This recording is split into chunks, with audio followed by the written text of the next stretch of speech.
Jusqu'à quand allons-nous continuer à nous retrouver dans cette situation, à nous exposer à la honte de manière répétée, saison après saison? On pourrait se poser la question sans cesse, et pourtant, la réalité est là. Malgré nos efforts, nos espoirs et les performances passées, nous nous retrouvons encore une fois à stagner, à perdre pied au moment crucial. Avant ce match, nous étions confortablement installés dans le top 8, une position honorable qui témoigne d'une saison sérieuse et prometteuse. Même le Barça, notre rival historique, ne figurait pas encore parmi les 8 premiers. Il se tenait à la porte du top 9, et pourtant, à l'issue de cette rencontre, la situation avait déjà basculé. Nous n'étions plus dans le top 8. La chute a été brutale et, pour un club comme le nôtre, elle est particulièrement difficile à accepter. C'est embarrassant, et ce sentiment de honte n'est pas seulement lié au classement.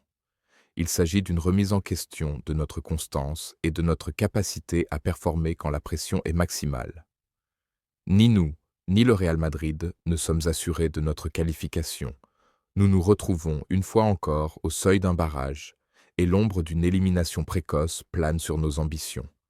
Même si, dans le contexte général, terminer à ce rang à ce moment de la compétition n'a pas toujours été rédhibitoire. Le Paris Saint-Germain a remporté la compétition la saison dernière sans figurer dans le top 8. Il ne faut pas se tromper sur notre position. Nous ne sommes pas le PSG, nous sommes le Real Madrid. Et l'histoire de ce club impose une exigence différente. La saison n'a pas été simple, marquée par des difficultés que nous avons vécues dès le départ, et chaque faux pas a des conséquences plus lourdes.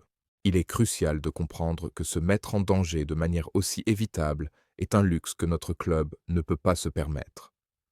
Nous voilà donc projetés dans les phases de barrage, avec tous les risques que cela comporte.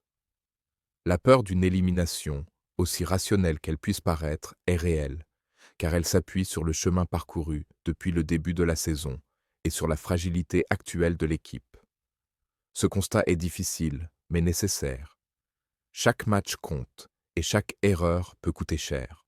En analysant ce contexte, il devient évident que cette période n'est pas seulement une question de chiffres ou de classement. C'est un moment qui reflète la complexité de notre saison, la nécessité de rester concentré et la responsabilité que nous portons en tant que supporters et en tant que club historique. Chaque performance, chaque résultat, chaque décision sur le terrain a un impact direct sur notre parcours, et il est essentiel de l'aborder avec sérieux sans se laisser aller aux excuses ou aux comparaisons simplistes. Ainsi, avant de passer à l'analyse détaillée de ce match précis, il est important de poser ce cadre. Nous devons regarder la saison dans son ensemble, comprendre les forces et les faiblesses, et reconnaître que ce qui se joue aujourd'hui dépasse le simple classement. Ce moment est une invitation à l'examen critique, à la réflexion sur ce qui a fonctionné, ce qui a été manqué, et sur la manière dont le club peut aborder la suite de la compétition avec la rigueur et l'exigence qui ont toujours fait sa réputation. Vous voyez dans quelle situation nous nous trouvons aujourd'hui. Et c'est particulièrement frappant après ce que nous avions vécu face à Monaco, ce match où nous avions littéralement écrasé l'adversaire, avec un score sans appel de 6-1. À ce moment-là, l'enthousiasme était total. On pouvait presque ressentir l'euphorie collective des supporters, cette impression que le grand Real Madrid était de retour sur la scène européenne, prêt à imposer sa domination et à rappeler à tous pourquoi ce club reste une référence incontournable du football mondial. Pourtant, même dans ce moment d'excitation, une part de lucidité persistait. Moi, personnellement, je savais, au fond de moi, que tout n'était pas encore parfait, que la saison serait encore longue et semée d'embûches. Malheureusement, ce que nous pressentions s'est matérialisé de manière brutale grâce à Benfica. Ce match a été un retour brutal à la réalité, une chute au sous-sol du classement et de la performance.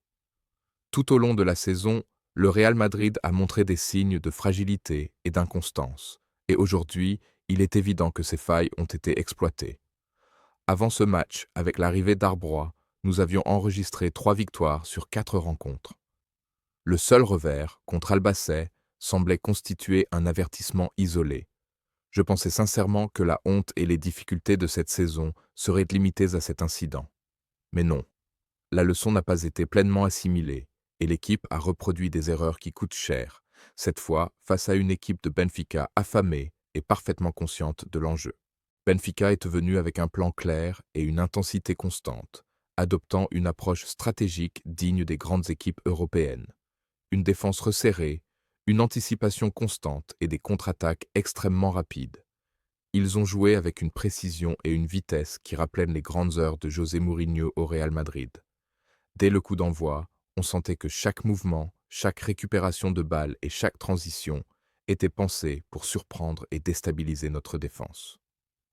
Malgré ce contexte, le Real Madrid a su trouver l'ouverture grâce à Mbappé, qui, sur un magnifique centre de Raúl Aceno, a pris l'avantage en se détachant intelligemment de la défense adverse et en inscrivant un but de la tête. À cet instant, on pouvait croire à un renversement de situation, à une maîtrise progressive du match. Mais cette illusion n'a duré que quelques instants.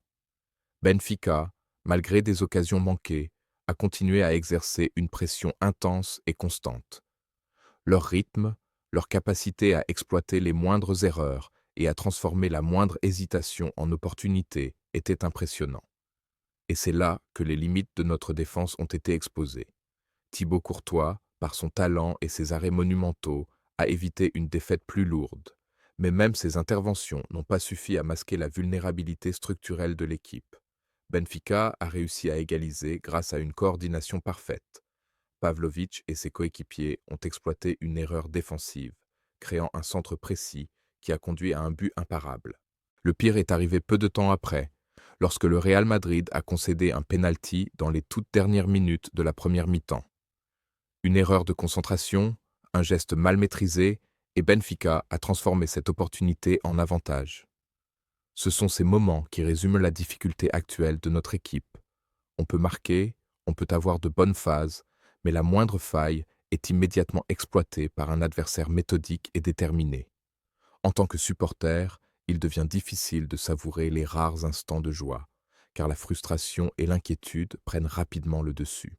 Aujourd'hui, il est clair que la gestion de ces matchs, même avec un score initial favorable, ne permet plus de se reposer sur des acquis passés. Chaque match impose vigilance, concentration et constance, car Benfica et d'autres équipes ambitieuses ne laissent aucune marge d'erreur.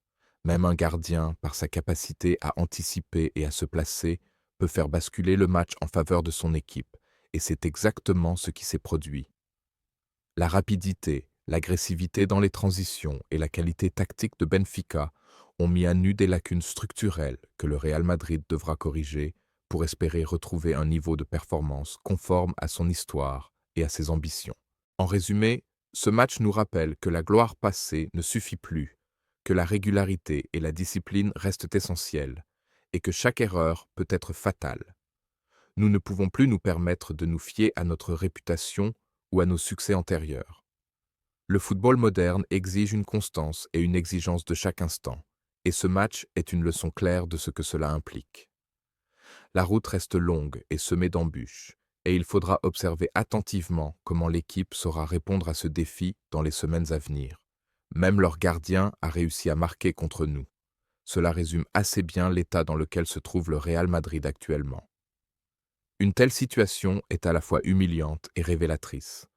Non seulement nous concédons des buts face à des équipes techniquement bien organisées, mais nous voyons même un gardien adverse inscrire un but contre nous, un fait rare et symbolique de nos difficultés défensives. C'est une honte pour nous tous, et il est difficile de trouver des excuses. Les joueurs, pourtant expérimentés, semblent incapables de se montrer constants dans les moments décisifs.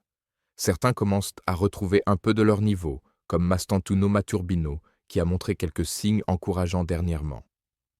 On pouvait commencer à espérer, à ressentir un certain plaisir en voyant son engagement, mais malheureusement, ce retour de forme intervient dans un contexte où il faudrait justement que chacun soit au sommet de sa performance.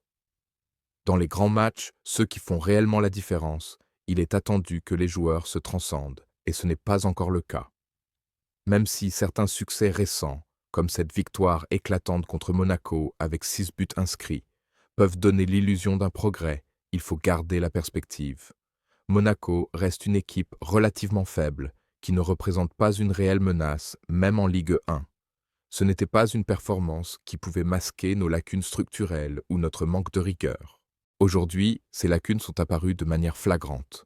Mastantuono, sur son côté droit, n'a pas réussi à peser sur le jeu. Les milieux de terrain ont également été catastrophiques, laissant des espaces énormes et désertant complètement certaines zones du terrain. La domination semblait se concentrer sur le côté gauche, mais cela ne suffisait pas. Le jeu manquait de profondeur, de variation, et la possession, bien qu'importante, restait stérile. Même avec des joueurs comme Mbappé et Vinicius capables de créer des situations dangereuses, le Real Madrid n'a jamais été véritablement menaçant. Le ballon circulait, mais les occasions concrètes se faisaient rares. Les statistiques du match en disent long. Si l'on compare les chiffres, le Real Madrid a bien eu une certaine domination territoriale, mais Benfica a été largement plus efficace et incisif.